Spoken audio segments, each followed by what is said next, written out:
Assalamualaikum warahmatullahi wabarakatuh.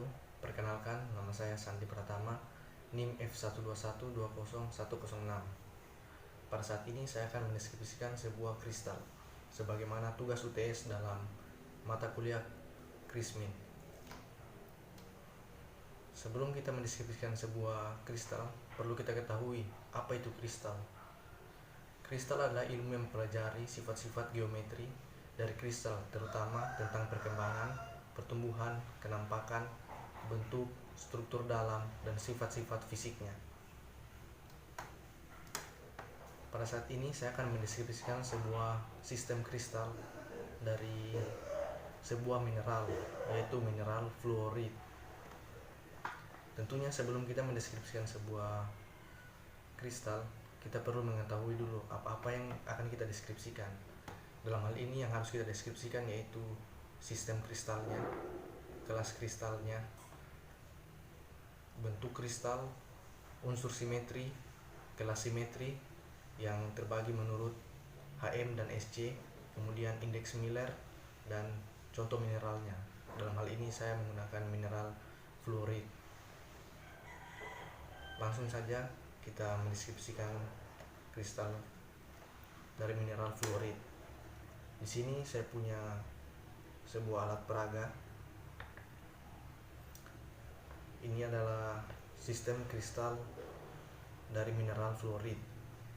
Yang pertama kita deskripsikan yaitu sistem kristalnya. Mineral fluorit ini memiliki sistem kristal isometrik. Kemudian kelas kristalnya adalah heksatahedral dan bentuk kristalnya adalah kubus sebagaimana kita lihat di alat peraga ini. Selanjutnya unsur simetri.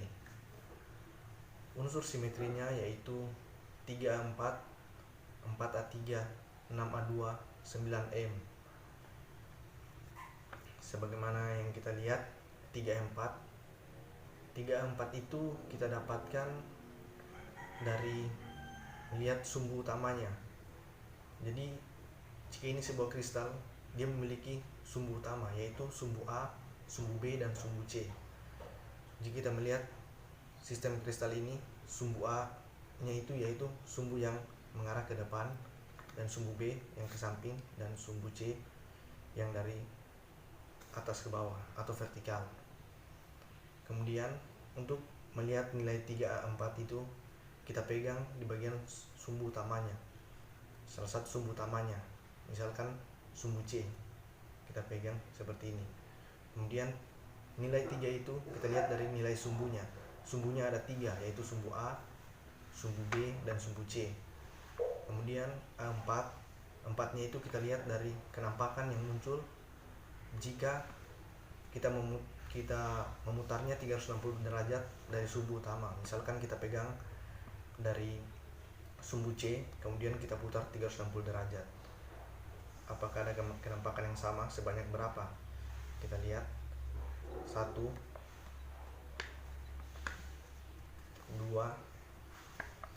3, 4. Begitu juga jika dari sumbu B. Ini adalah sumbu B yang horizontal ke samping ini.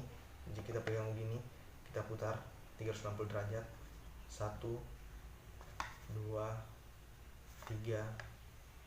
4.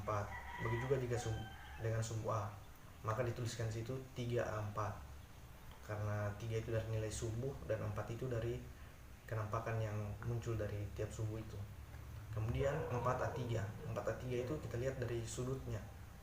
Berapa sudut yang dimiliki oleh sistem kristal ini? Sudutnya itu berpasang-pasangan, misalnya seperti ini. Sudut ini dan sudut ini. Jadi kita hitung 1, kemudian sudut ini dan sudut ini 2, sudut ini dan yang di belakangnya ini 3, kemudian yang ini dan yang ini yang belakang sini 4. Jadi nilainya adalah 4 sudut. Kemudian A3 itu adalah kenampakan dari sudutnya jika kita putar 360 derajat. Misalkan kita ambil sudut ini kita pegang sudutnya, kemudian kita putar 360 derajat. 1 kenampakannya, 2 kenampakan yang sama, 3, maka dituliskan 4A3. Selanjutnya 6A2, kita melihat dari rusuknya. 6 itu adalah jumlah rusuk pada sistem kristal ini, berpasang-pasangan sama seperti sudah tadi. Kita lihat seperti ini, rusuk yang ini 1, kemudian ini 2, kemudian yang ini 3, kemudian yang ini 4, kemudian yang ini 5, kemudian yang ini 6. Dia ada 6 rusuk.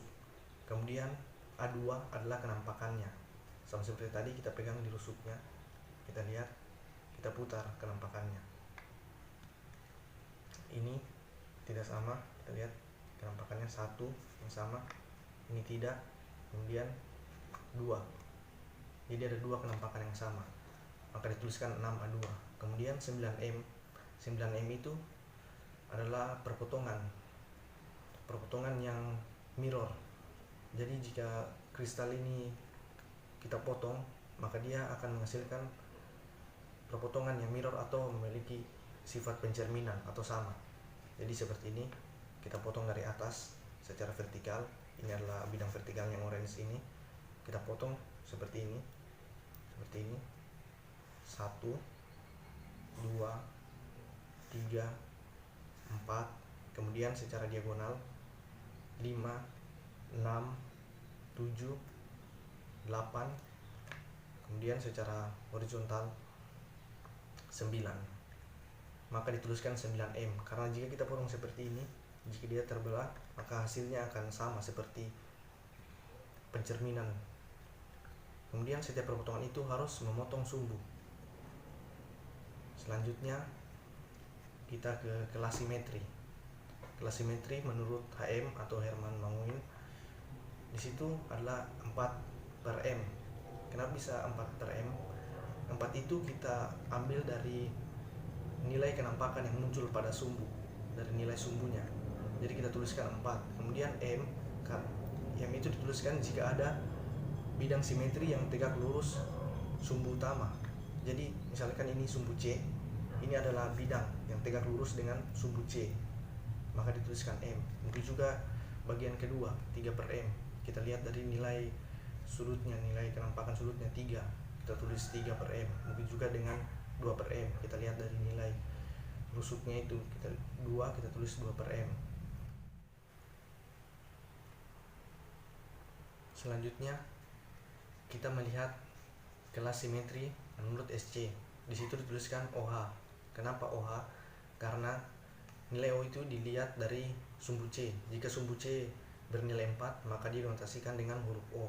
Kemudian H itu dilihat dari bidang simetrinya. Jika sistem kristal ini memiliki bidang simetri vertikal, bidang simetri horizontal, dan diagonal, maka dia dinotasikan dengan H. Selanjutnya bagian indeks Miller. Bagian indeks Miller ini menerangkan bidang atau sisi yang terdapat dalam sistem kristal tersebut. Kemudian nilainya dituliskan apabila bidang atau sisi tersebut menyentuh bagian sumbu. Misalkan bidang yang berwarna ungu ini dia menyentuh sumbu A, maka dia dituliskan 1, diberikan nilai 1 jika dia menyentuh sumbu, dan dia tidak menyentuh sumbu B, maka dituliskan nilainya 0, dan tidak menyentuh sumbu C, maka tuliskan 0. Jadi nilainya adalah 100.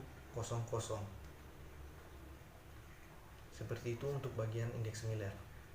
Dan contoh mineral yang saya gunakan ini adalah fluorit, dan itu juga dituliskan dalam deskripsi.